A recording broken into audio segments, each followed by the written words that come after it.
On peut pas. On va te respecter comment quand tu vas là pour prendre le carburant. Et le carburant qu'on met dans ta voiture là, en fait, c'est notre pétrole qu'on a fait sortir du sol. On a exporté dans un pays.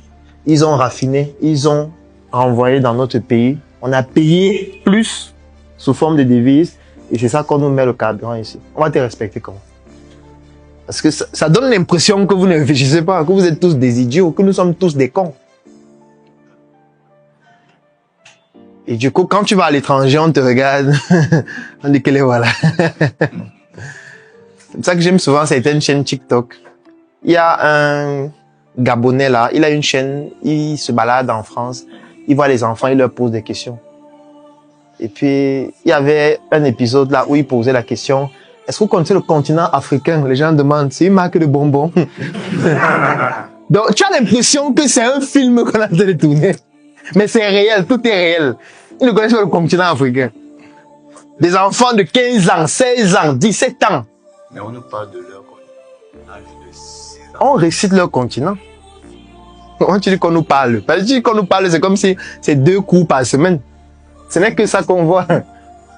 Quand on te raconte l'histoire de Napoléon, là, on parle de qui?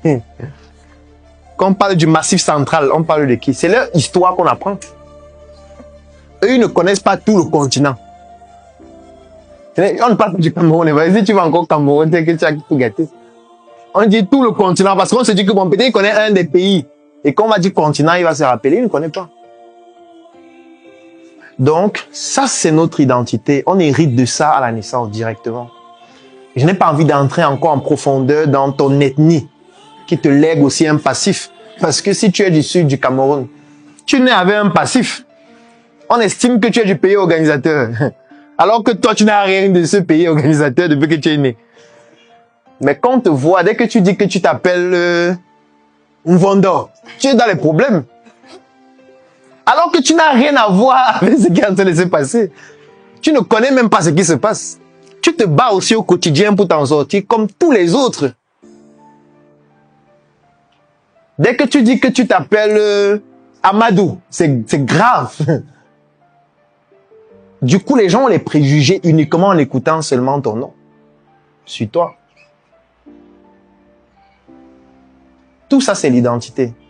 Et personne ne peut réellement vivre de manière efficace s'il ne prend pas du temps pour apprendre en profondeur ce qui le caractérise sur le plan de son identité. C'est très important. Parce que si tu ne comprends pas tout ça, tu ne peux pas mener un projet.